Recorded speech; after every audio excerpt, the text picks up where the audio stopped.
buenas noches, bienvenidos a Opina Bogotá, el espacio para la opinión y las entrevistas de fondo en el canal Capital. Transmitimos en vivo y en directo a esta hora. Un saludo muy amable y muy cordial para toda nuestra audiencia en Bogotá, en Cundinamarca, en las diferentes ciudades de Colombia y fuera del país, donde siempre nos reportan sintonía.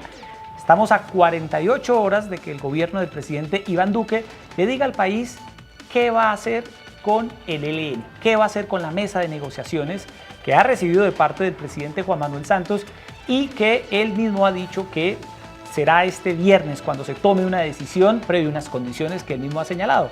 Pero también, ¿qué va a hacer el presidente Iván Duque con el futuro de las FARC?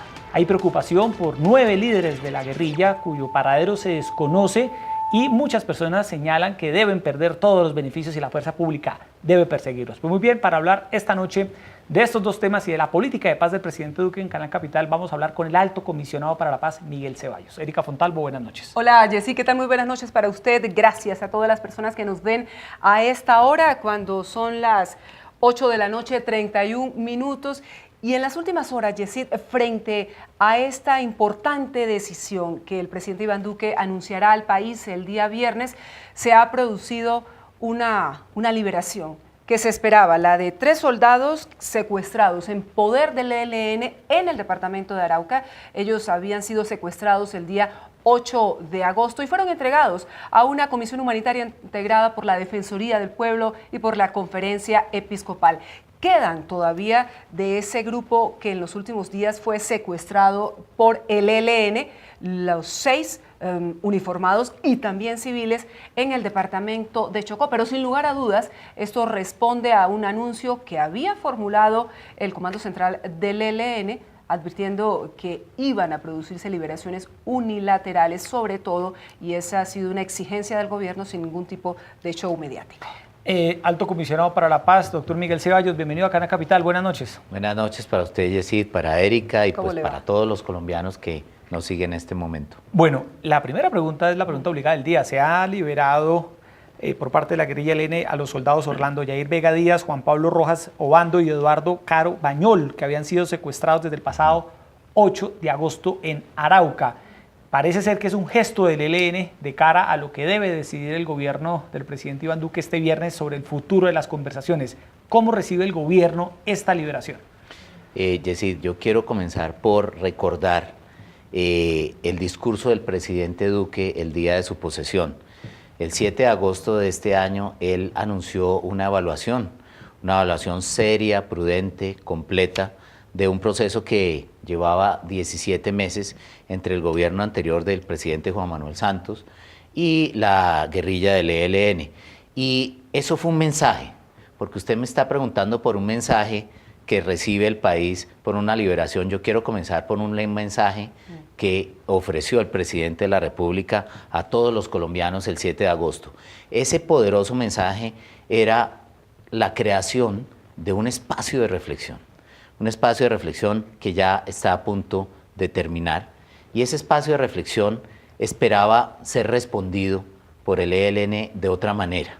Estas 3 personas que liberaron hoy fueron secuestradas 24 horas después de ese mensaje, y creo que de ninguna manera este país puede tomar esta liberación como, primero, la superación de un problema que existe desde hace muchos años, que es un abominable delito, que es el delito del secuestro.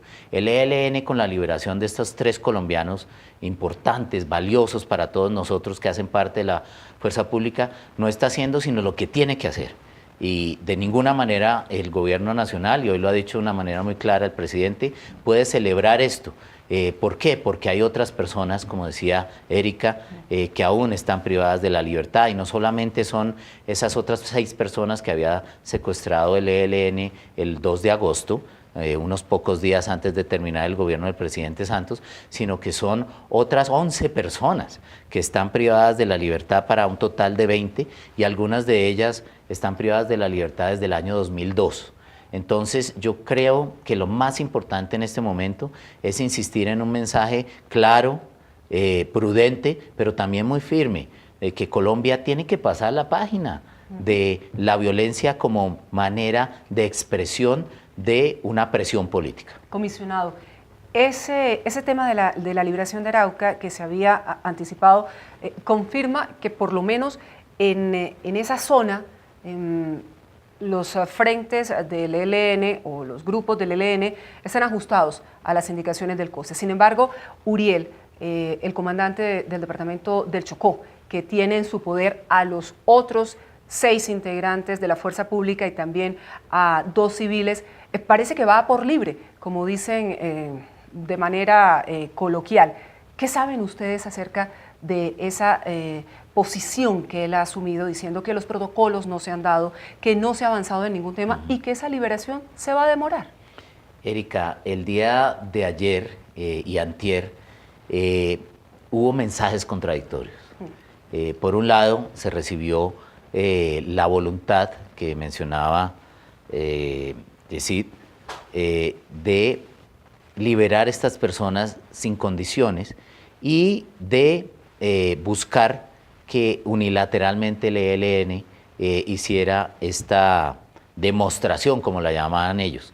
Eso fue publicado, y esto es muy importante de entender, en un trino en la cuenta oficial del ELN, y ese trino nosotros desde el gobierno asumimos era la posición del COSE, del Comando Central de ELN. Unos minutos después, el comandante Uriel, que usted menciona, que está en una parte del Chocó, lanza un mensaje distinto y dice que no va a ser posible la liberación de esos soldados porque no se han cumplido los protocolos. Eso manda un mensaje contradictorio y yo respondí en nombre del gobierno y del señor presidente con una pregunta al ELN y era y sigue siendo si esa guerrilla, si esa organización al margen de la ley tiene o no una unidad de mando. Y quiero explicarle a los colombianos y a ustedes la importancia que esto tiene en términos muy técnicos del derecho internacional humanitario y en general de la estructura de una negociación. Si no hay un mando unificado, si hay una desagregación de pequeños grupos que no obedecen a un mando, es imposible adelantar una mesa de negociación porque perderíamos el tiempo. Estaríamos hablando con un grupo de personas que realmente no representan una organización y que tienen una dificultad muy grande en unificar el mensaje y unificar las órdenes. Pero, comisionado, usted es un hombre de paz y conoce muy bien la estructura del ELN. Esto no es nuevo. Generalmente el Frente Domingo Laín en esa zona del oriente del país siempre ha estado también como asumiendo una serie de decisiones al margen de lo que dicta el Comando Central, y ahora el que lo está haciendo es Uriel en el Chocó. Pero mire, quería complementar lo que venía diciendo, y es que Uriel ayer tuvo que aceptar, y lo hizo también públicamente, que la directriz de La Habana, Cuba, era otra. Y en ese momento, digamos, volvió de alguna manera la esperanza de que esto sea distinto, pero hasta ahora nos seguimos preguntando si Uriel y su jefe, que es alias Fabián, van a respetar las decisiones del Comando Central, porque aún las 6 personas que están secuestradas en el Chocó no han sido liberadas.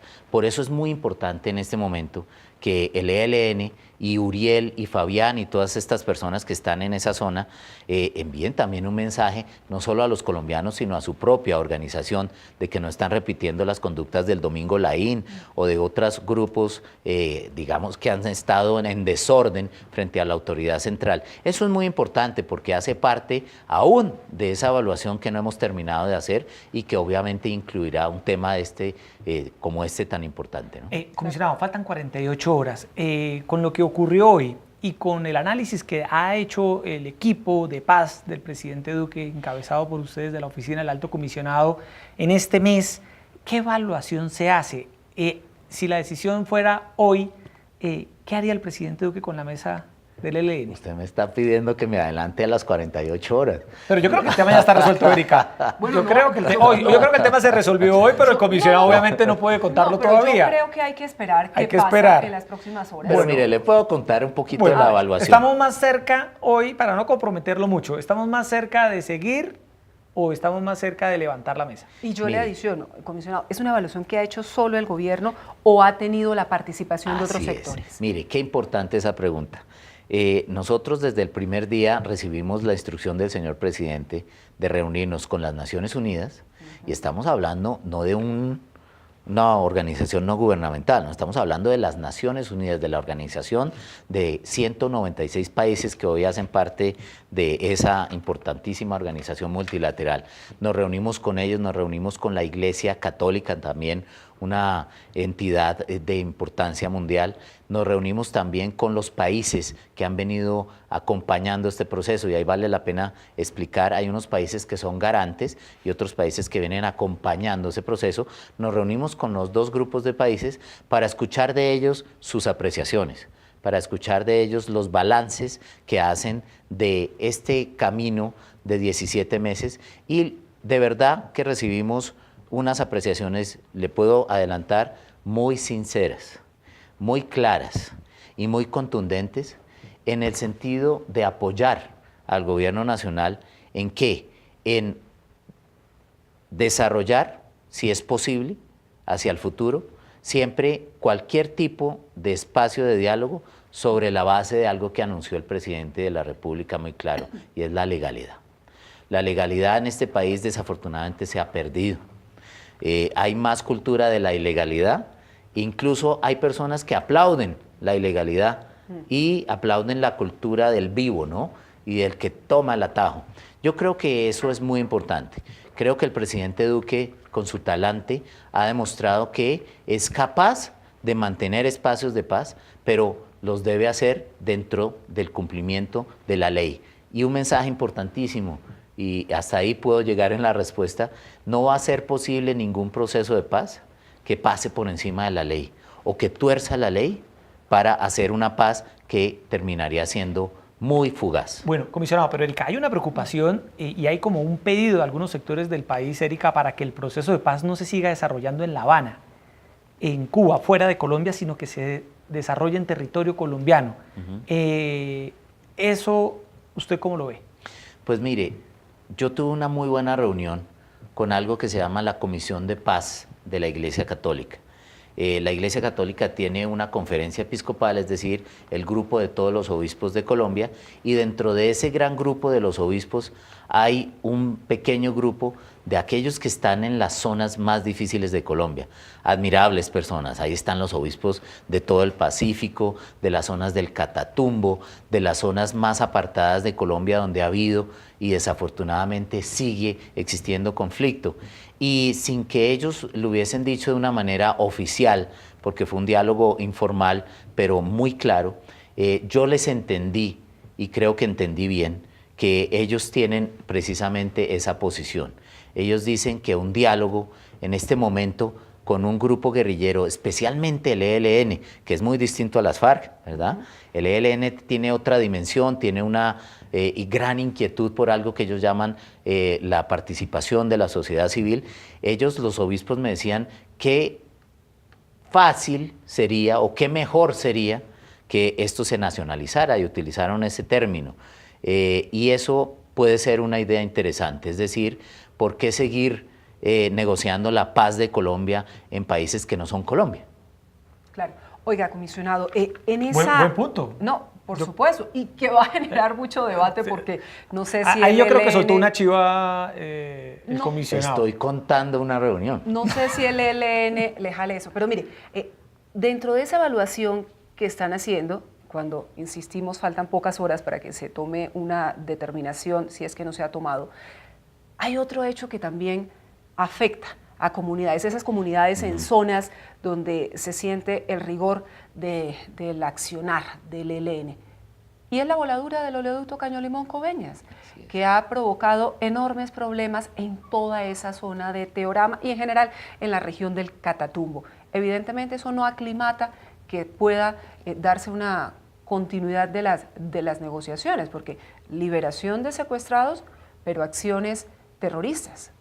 Así es, Erika. Si usted ve las declaraciones del presidente de la República hace muy pocos minutos, él insistió en dos cosas.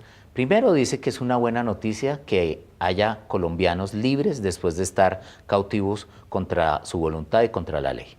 Y segundo, dice que es muy importante insistir en la necesidad de que el ELN libere todos los secuestrados, no solamente algunos, y a continuación dice que cesen todas las acciones criminales. usted pone sobre la mesa un tema importantísimo que es la voladura del oleoducto, el llamado tubo. Esa voladura del oleoducto, y en esto quiero ser muy enfático, le ha costado a los colombianos, de acuerdo con la información que yo recibí de la señora ministra de Minas y Energía, la doctora María Fernanda Suárez, 400.000 millones de pesos en los últimos 5 años. Eso quiere decir 80.000 millones de pesos por año en solo lo relacionado con las reparaciones del oleoducto y los daños que genera en la infraestructura. Ahí no están todavía contabilizados los daños al medio ambiente. Claro. Pero además son irreparables. Son irreparables. ¿Cómo Sí, mide usted claro. eso? Pero además, cada vez que se rompe el tubo, hay algo que le llama Cenit, que es la operadora de los oleoductos, los ilícitos. Los ilícitos son de varios tipos. Cuando se revienta el tubo, el petróleo que va saliendo, no es que se pierda, se hacen una especie de piscinas donde se recupera ese petróleo y se usa para otros ilícitos, como puede ser el procesamiento de ese petróleo para generar gasolina para el tema de la coca. Ustedes saben que la coca se procesa, la pasta de coca con gasolina. Pero además, esos ilícitos tienen otros costos derivados de la reparación. En total, esos ilícitos en los últimos 5 años costaron un promedio de 36.000 millones de pesos por año.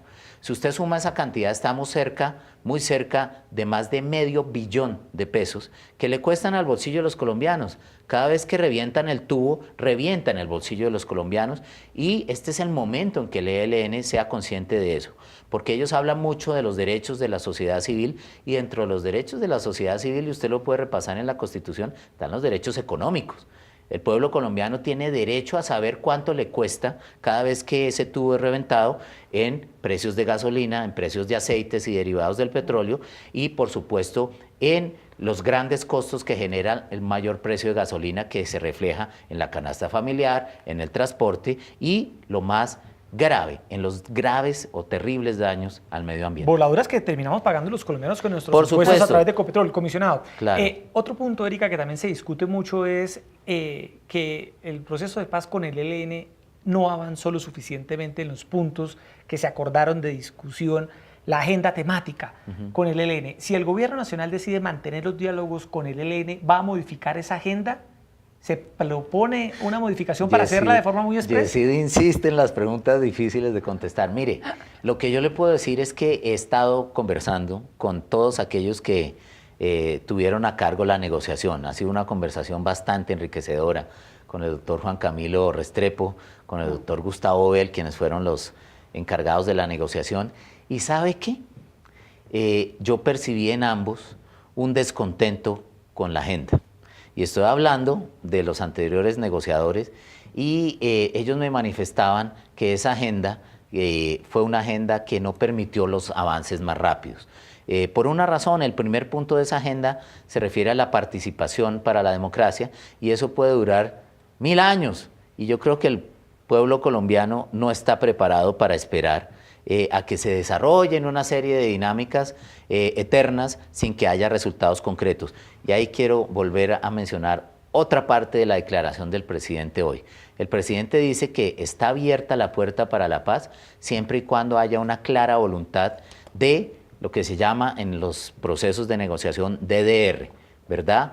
La desmovilización, el desarme y la reincorporación. Si eso no está en la cabeza del ELN, cualquier agenda, así sea una agenda perfecta, no será viable. ¿Por qué? Porque los colombianos lo que queremos es trabajar por un país en donde ya podamos lograr el desarrollo económico que tanto necesitamos, y no haya secuestros, no haya voladoras de tubos, de oleoductos, no haya reclutamiento de menores, ¿cierto? No haya violaciones graves a los derechos humanos. Es que ese es uno de los puntos, se acordará usted, Yesid, Sí. cuando conversamos aquí en este mismo espacio con su antecesor, con el señor Rivera, que decía que no se pudo llegar a un acuerdo, algo que el gobierno anterior le planteaba con insistencia al ELN, y que aquí también en su campaña presidencial lo indicaba el señor Iván Duque, hoy mandatario de los colombianos, es: lleguemos a un escenario de cese al fuego.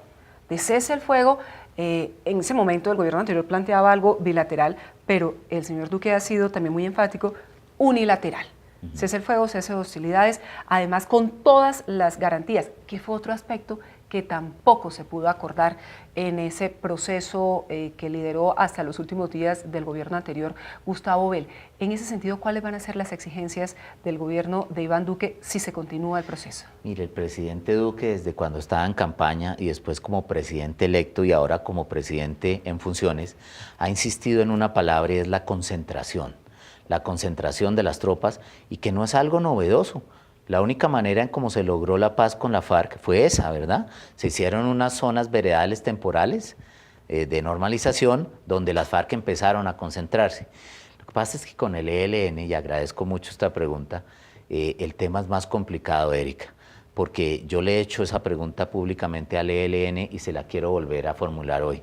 Si el ELN tiene o no presencia de algunos combatientes en territorio venezolano. Claro. ¿Qué información tiene el gobierno? Pues el gobierno, no solo sino desde el anterior. Usted recordará que el comandante en jefe de las fuerzas militares, el general Mejía, dijo claramente que el Ejército Nacional sabía que había tropas del ELN en Venezuela, pero eso ya está confirmado desde el gobierno anterior. Pero yo vuelvo con este ánimo de evaluación y de reflexión a preguntarle de nuevo al ELN, ¿tienen ustedes o no esas tropas allá? ¿Por qué? Porque, respondiéndole a la pregunta de Erika, un tema de cese al fuego sería imposible, y quiero recalcarlo, imposible, si la contraparte tiene combatientes en un país ajeno. Porque póngase a pensar usted, que le diga yo a la misión de verificación de Naciones Unidas, al señor Jean Arnaud, que es un gran amigo de la paz en Colombia, señor Arnaud, porque usted no me verifica el cese al fuego, o le digo a la iglesia, entonces vaya a Apure o vaya a Amazonas o al Táchira, ¿cierto? O al Zulia. Ellos me van a decir, no, porque es que ese es otro país. Pues es igual, cuando su contraparte quiere firmar un cese al fuego y parte de sus combatientes están en otro país, no es un cese al fuego verdadero. Y eso hay que decírselo al pueblo colombiano. No hay posibilidad alguna de hablar de un cese al fuego bilateral si el ELN mantiene su presencia armada en Venezuela.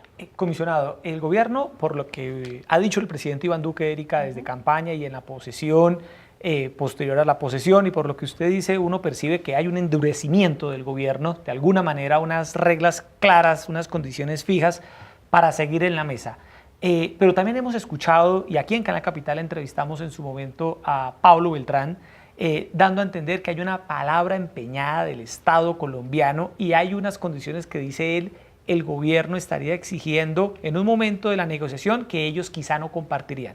La pregunta, comisionada, es si estas condiciones del gobierno nacional del presidente Duque, de endurecer y de exigir lo que ustedes llaman legalidad, compromisos claros, signos de paz, concentración, no se dan por parte del ELN y ellos no aceptan, ¿qué pasaría? Mire, yo le quiero recordar, y agradezco esta pregunta, al pueblo colombiano una sentencia muy importante de la Corte Constitucional, que es el máximo órgano de la rama judicial y es el órgano de cierre, es decir, más allá de lo que dice la Corte, no hay nada.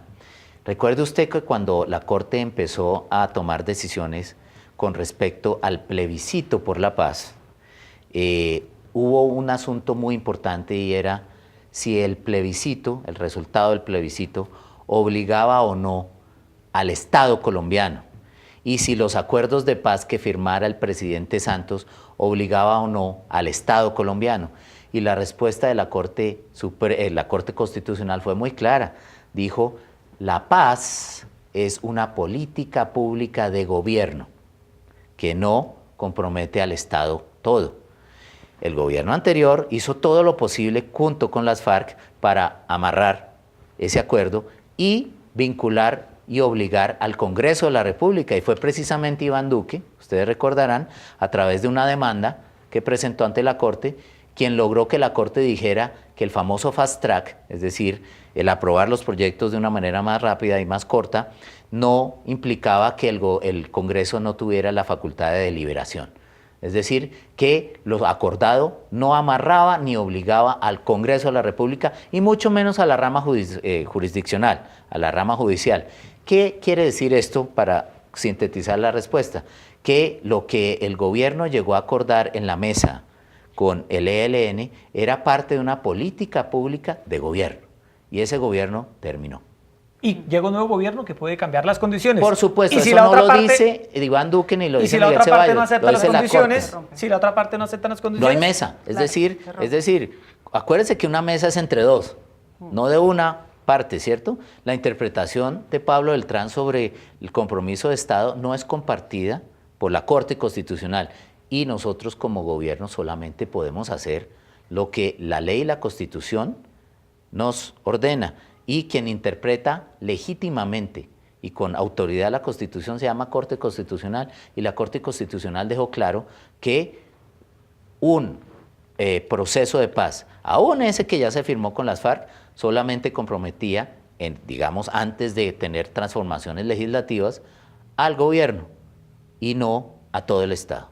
Y si solo compromete a un gobierno que ya terminó, obviamente ese gobierno ya no tiene facultades para seguir decidiendo ahora, ¿verdad? Y las reglas de juego pueden cambiar. Lo que pasa es que lo ha dicho la Corte. Esa política de ese gobierno ya terminó, ahorita hay otra política. Oiga, señor comisionado, ¿usted ha hablado con Pablo Beltrán? Sí, ¿Qué tal esa relación? pues no hay una relación, hay una conversación. Y mire usted, y yo se lo dije a Pablo el otro día, esa conversación entre él y yo era una conversación confidencial. Desafortunadamente, algunos de los voceros del ELN rompieron esa confidencialidad y ahora es público. Y fíjese que lo importante, y eso ha pasado siempre en todos los conflictos, y ojalá eso se mantenga, que a pesar de que haya momentos muy difíciles y a pesar de que no haya mesas de conversación, siempre haya canales abiertos para el diálogo, porque los colombianos merecen eso. Los colombianos no merecen el secretismo y las posibles triquiñuelas que puedan generarse del secretismo. Yo creo que la manera en como siempre debe hablarse de paz debe ser una manera abierta a todos los colombianos, porque estamos en el siglo XXI, en el siglo en que nuestros jóvenes, nuestros ciudadanos saben muchas más cosas de las que sabían antes los viejos, nuestros viejos, ¿cierto? Y Colombia merece transparencia. Y yo creo que esa transparencia debe ser mutua. Yo creo que ese secretismo y esas cosas que a veces generan muchas disrupciones, ¿verdad? Porque llega mucha gente diciendo, yo sí hablo con el señor Beltrán, yo sí, ¿no? Y eso a veces genera muchas disrupciones y muchos problemas que terminan impidiendo la comunicación. Comisionado, ¿qué pasaría, Yesí, en ese Sí. escenario? No decide, o el gobierno más bien, decide no continuar. Ellos están en Cuba. ¿Se quedan en Cuba? ¿El gobierno los trae a Colombia? Yo quisiera un poquito elaborar la pregunta Interpol, y órdenes de captura. hacerle la pregunta también a ellos, si ellos deciden continuar, porque es que, digamos, la opinión está poniendo la pregunta solamente en el gobierno. Como esto es una mesa de dos que está en evaluación, la pregunta es si ellos quieren o no continuar. Pablo Beltrán ha dicho que ¿no? sí. No, pero es que no solamente lo que digan, sino sus Hechos. hechos. Claro. Entonces, la pregunta es esa. El tema de la sede es un tema que hace parte de la evaluación, y por supuesto que será algo que dará a conocer el señor presidente de la República dentro del plazo fijado. No es algo que me corresponda a mí decir, porque no estoy autorizado para ello, pero lo que sí es importante es insistir en que el lugar no es lo importante, sino el contenido. Y si ese lugar no va a ser Cuba, o no va a ser Noruega, que son los otros garantes, o no va a ser Brasil, acuérdense que Brasil también es garante, o Chile. Acuérdense que era rotativa la sede en el caso del ELN. Lo importante es que sentémonos donde nos sentemos, arreglemos esto, y no tengamos al pueblo colombiano esperando otros 4 años, ¿cierto? Inútilmente.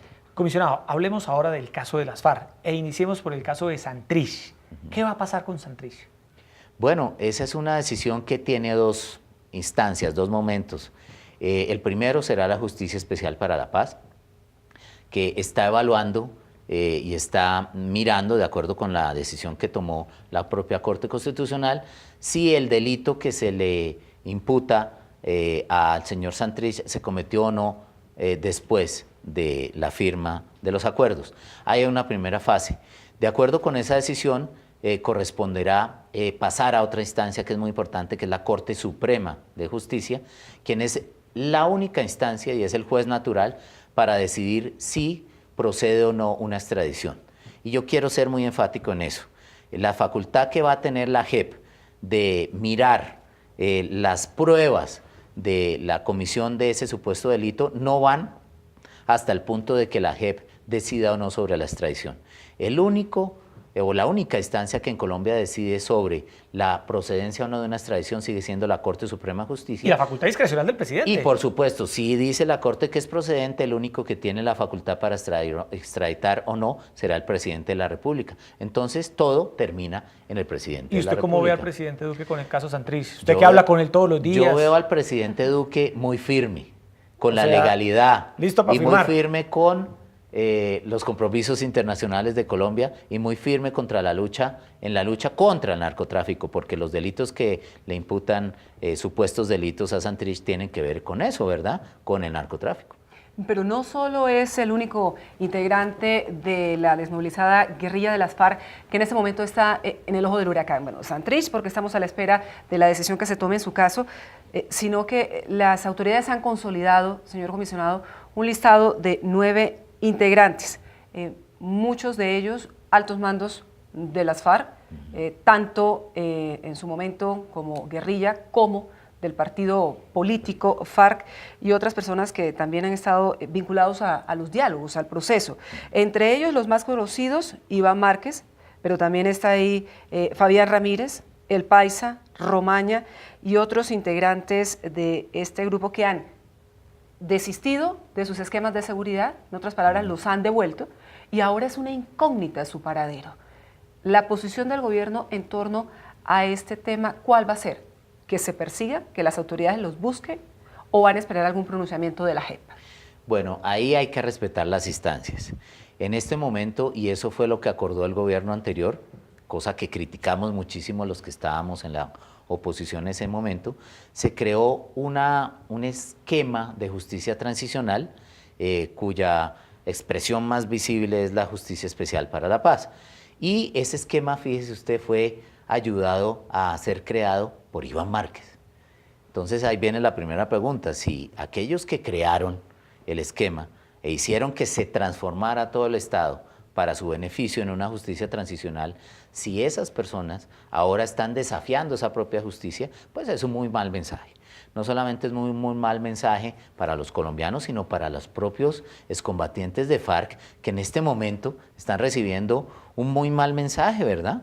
Que estas personas que ayudaron a hacer el esquema transicional ya no se acojan a él.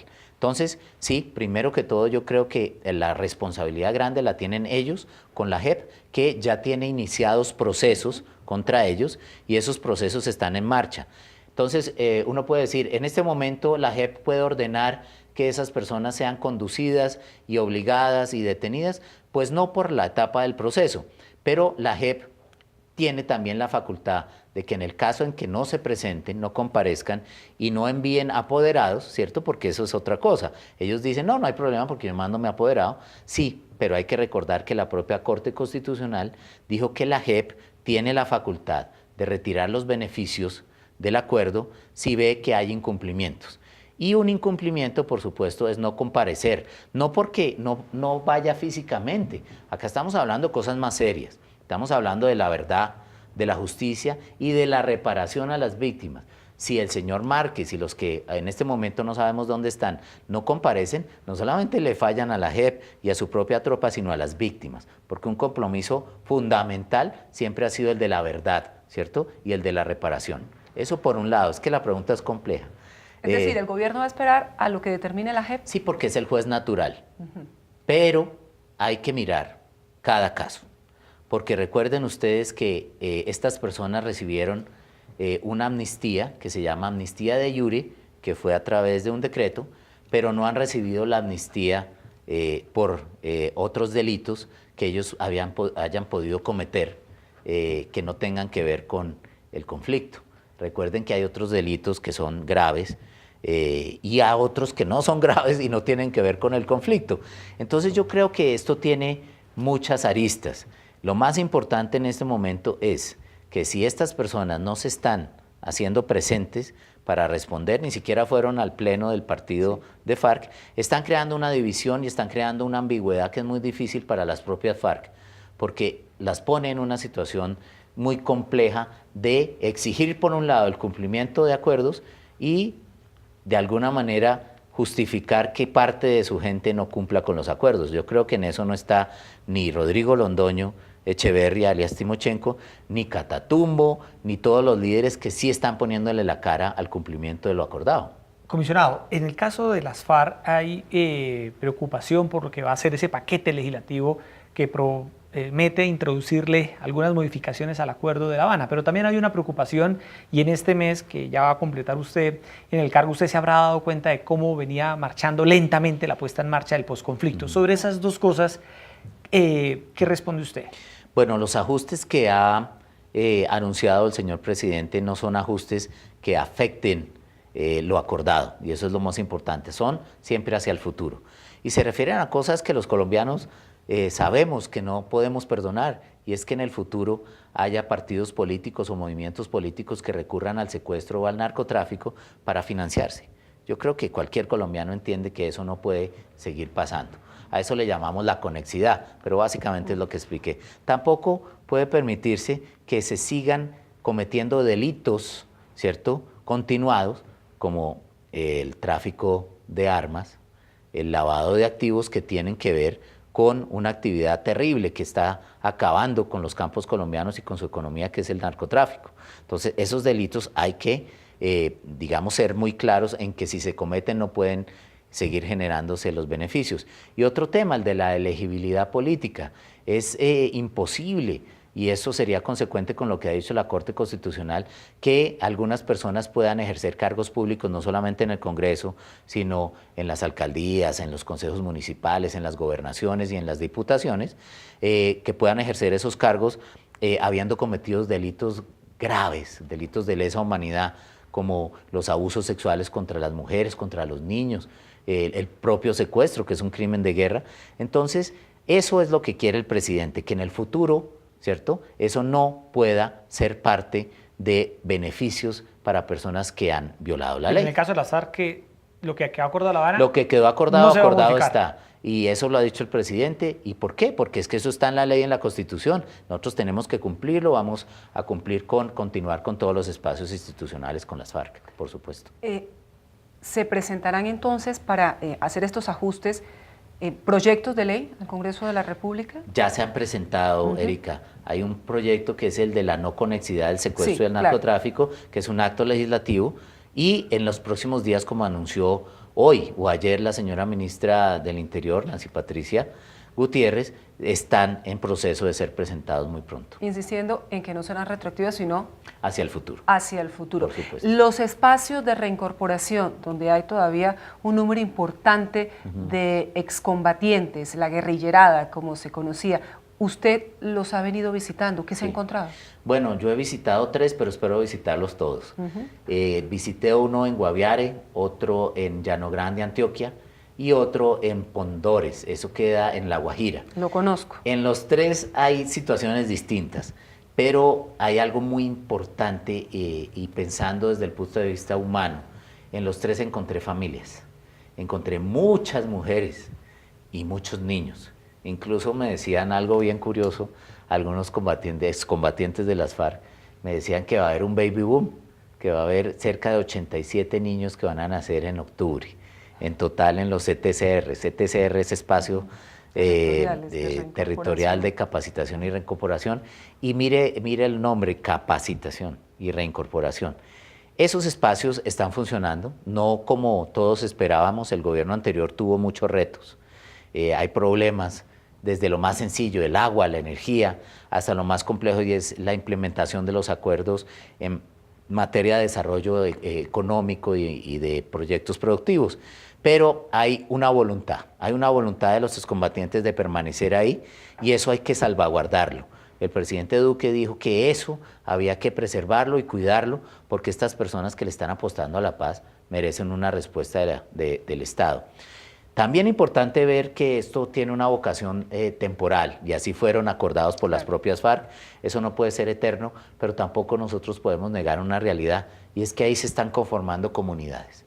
No solo de aquellos que son excombatientes, sino esas comunidades que estaban alrededor, muchas de ellas me sorprendió tristemente, muy pobres, que están viendo que hay un desarrollo por acá, y ellos siguen con su piso de tierrita, y siguen con sus pocas gallinitas, y siguen con una escuelita ¿Eso se destrozada. puede convertir en una vereda, por ejemplo? Pues se puede convertir en lo que todas esas comunidades quieran convertirlo, porque en Colombia todos los días nacen Claro. Nuevos territorios. Nuevos territorios, nacen pequeñas comunidades en todo el país, y yo creo que esas comunidades merecen atención y merecen respeto, pero ya saliéndose de que eso es ETCR, eso Claro. tiene que cambiar, eso tiene que ser una comunidad, ¿cierto? Y tiene que ser una expresión de colombianos que ya no se distinguen entre ex y comunidades tradicionales, sino colombianos. Civiles. Civiles. Comisionado, se nos ciudadanos. empieza a agotar el tiempo. Menos mal, porque ustedes me estaban haciendo ya me muchas has dicho, preguntas. no, acá en vivo no puede, tiene que usted someterse a todo el Las cuestionario. 9:11. 9:11, no, comisionado, el tema de la ley de sometimiento, la nueva ley de sometimiento de bandas criminales, se había hablado, Erika, en su momento de un interés de Otoniel, del Clan del Golfo, de someterse a esta ley. ¿En qué va? ¿Se le han contado algo de eso? ¿Cómo Pues va? mire, Porque el no país es de no mi sabe oficina. nada. No, No es de mi su oficina, pero ¿usted qué ha sabido? Pero mire, Erika, es cierto, esto no es de mi oficina. ¿Por qué? Porque esa ley es una ley de sujeción. Claro. Y eso quiere decir que el tratamiento que se dé a la contraparte no es un tratamiento político. Por supuesto, hay que escuchar esa posibilidad de que estas personas regresen a la legalidad, pero el camino que trazó el gobierno anterior y el Congreso de la República, que esto es una ley, ¿no? Es una ley de sujeción, que es la 1908 de este año, establece unos parámetros, y esos parámetros son muy claros. Si hay una voluntad de esos grupos de sujetarse a la ley, hay unos caminos, hay unas concentraciones de estas personas, hay unas actas en las cuales ellos deben manifestar esa voluntad, y hay unos requisitos frente a las víctimas, frente a unos mínimos que deben ser expresados por ellos para que esas personas regresen a la legalidad. Esa es una competencia que le da esa ley al Ministerio de Justicia, se lo da a la Fiscalía y por supuesto a la Fuerza Pública. Pero créame que en lo que se puede avanzar ahí, se va a avanzar. Y digamos, quiero recordar que quien trabajó eso en el gobierno anterior fue el vicepresidente Óscar Naranjo en su momento. Se le daba una gran importancia, y yo creo que ese es un espacio fundamental en este momento. De lo que se trata es de desactivar lo más rápido que se pueda todos los factores de violencia y de crimen y de destrucción de nuestro país, que ya no dan más lugar a esperas. Yo creo que el pueblo colombiano con este gobierno quiere pasar la página rapidito de eso para poder empezar a pensar en la paz, que es la más importante, que es la paz cotidiana, que es la paz del día a día, no solo la paz, la convivencia. Claro, que nos Eso es hace lo que tanta nosotros falta en el esperamos. país, respeto y tolerancia. Comisionado, terminemos donde empezamos. ¿Qué pueden esperar los colombianos el viernes de ese pronunciamiento del presidente Iván Duque en torno al ELN? El pueblo colombiano puede esperar lo mejor si hay voluntad de paz expresada en la liberación de todos los colombianos. Puede esperar algo no tan terrible. Acuérdense que este país ha vivido muchos años sin mesas de negociación. Ojalá no tengamos que volver a esos momentos, pero lo que sí le quiero decir es que tiene un presidente fuerte. Tiene un presidente que cumple con lo que dice, y sabe que tiene unos soldados, unos policías y un Estado que está listo a protegerlos y está listo a responder a la violencia como manera de expresión política. Eso se acaba, eso ya no aguanta. Yo creo que en este siglo de hoy, la violencia como expresión de presión política se acabó. Bueno, pues ahí está, Erika. Las explicaciones, el análisis que hace el alto comisionado para la paz, el doctor Miguel Ceballos, sobre lo que viene en las próximas 48 horas con el ELN, pero también lo que piensa este gobierno de lo que está aconteciendo con las FARC. Comisionado, muchas gracias por estar esta noche aquí con nosotros en Opina Bogotá de Canal Capital, y estaremos muy atentos a la noticia del viernes. Usted nos dejó aquí algunas puntaditas que lo interpretamos nosotros los periodistas. Usted lo interpretó mucho tiempo en radio, y nosotros aquí hay algunas señales que usted nos dejó, como la sede, Erika, de la mesa, algunos cambios quizá en la agenda, pero bueno, veremos. Y el llamado al ELN para que Sí. claramente exprese a través de sus hechos la voluntad de paz, que es lo que reclaman los colombianos, y seguramente se van a suceder, Jessy, algunos sectores ya nos lo han anticipado, sectores de la sociedad civil en torno a que continúe esa negociación entre gobierno y ELN, pero también los colombianos lo estiman con absoluta claridad. No puede ser a cualquier precio, no puede ser sin reglas claras, sin límites establecidos, sin condiciones que permitan verdaderamente avanzar en la consolidación de la paz, que es el anhelo de todos nosotros. Buenas noches, comisionado, muchas gracias. Buenas noches, muchas gracias a usted. Bueno, Erika, muchas gracias a usted. Se nos acaba el tiempo. A todos ustedes, muchas gracias. Son las 9:15. Terminamos en punto, puntuales como siempre. Y los esperamos mañana a las 8:30 de la noche con otro tema de actualidad para Bogotá y el país. Buenas noches. Muchas gracias.